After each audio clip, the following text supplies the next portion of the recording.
प्रश्न क्रमांक 3, सत्य असत्य लिखिए। पहला क्वेश्चन इसमें, संख्या s को अपरिमेय संख्या कहा जाता है यदि इससे p बटे q के रूप में लिखा जा सकता है, जहां p और q पूर्णांक है तथा q शून्य के बराबर नहीं है। तो चूंकि हम जानते हैं कि वह संख्या जिससे हम p बटे q के रूप में लिख सकते हैं जहां p और q पूर्णांक है और q जीरो नहीं है, वह तो परिमेय होती है। लेकिन यहाँ लिखा हुआ है s अपरिमेय है, तो अपरिमेय संख्या को p बटे q के रूप में नहीं लिखा जा सकता है, इसलिए ये जो कथन है ये है असत्य।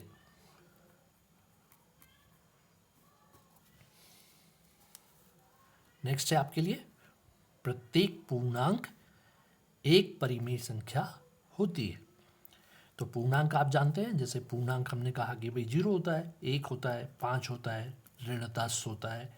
तो ये सारे पूर्णांक जो है उसको हम 0/1 लिख सकते हैं, 1/1 लिख सकते हैं, 5/1 लिख सकते हैं, ऋण 10/1 लिख सकते हैं। इसलिए ये सारी जो संख्याएं हैं ये सब परिमेय भी है, इसलिए ये जो कथन है ये सत्य है। प्रत्येक पूर्णांक जो है वो एक परिमेय संख्या होता है।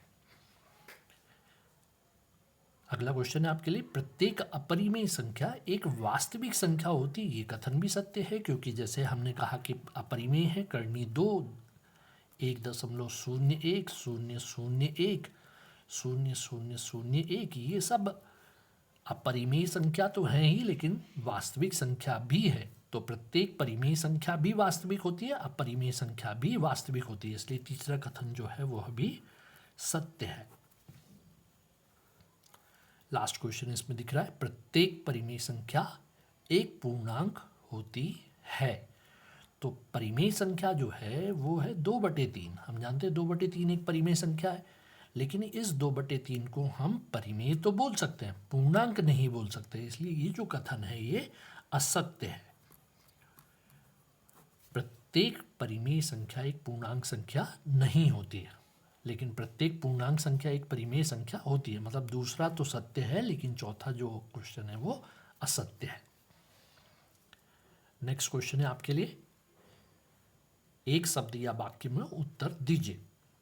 तो पहला इसमें लिखा हुआ है, एक परिमेय संख्या का दशमलव प्रसार किस प्रकार का होता है। तो हम जानते हैं कि अगर परिमेय संख्या है तो या तो उसका दशमलव प्रसार शांत होगा या फिर अशांत तथा अनवसानी आवर्ती होगा, है ना। यदि दशमलव प्रसार शांत है तो वो परिमेय है, अशांत है लेकिन साथ में आवर्ती है, दशमलव निरूपण जो है उसका वो आवर्ती है, बार बार संख्या रिपीट कर रही है, तब हम कहेंगे कि वह जो संख्या है वो परिमेय है। नेक्स्ट क्वेश्चन आपके लिए, ऐसी संख्या जिससे p/q के रूप में व्यक्त नहीं किया जा सकता हो, जहां p और q पूर्णांक है और q जीरो नहीं है, को क्या कहते हैं। तो हम जानते हैं ऐसी संख्या जिसे हम p/q के रूप में नहीं लिख सकते, वह होती है अपरिमेय संख्या।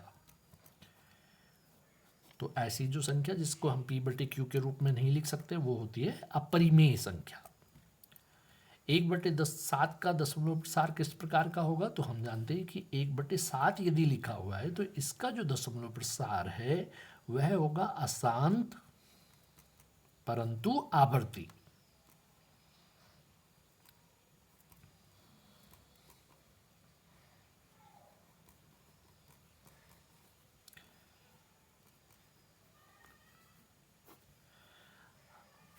आवर्ती होगा, आसान तो होगा लेकिन साथ में आवर्ती होगा, ठीक है। अगला क्वेश्चन है हमारे पास, 1/7 और 2/7 के बीच एक परिमेय संख्या लिखिए। अब एक संख्या तो लिखना कोई कठिन काम नहीं है, लेकिन फिर भी आप जानते हैं कि सॉल्व करने का तरीका हमारे पास, कि ये जो संख्या है इनके बीच की परिमेय संख्या लिखना है, तो आपको एक परिमेय संख्या ज्ञात करने के लिए 2 से गुणा भाग कर लेना है।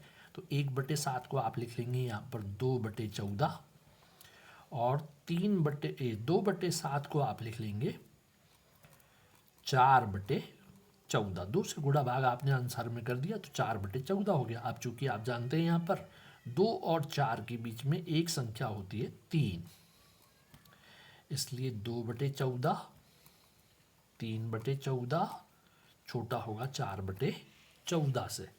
मतलब 2/14 1/7 है और 4/14 2/7 है। इनके बीच की एक संख्या हमको मिल गई यहाँ पर 3/14। तो आपका आंसर यहाँ हो जाएगा 3/14।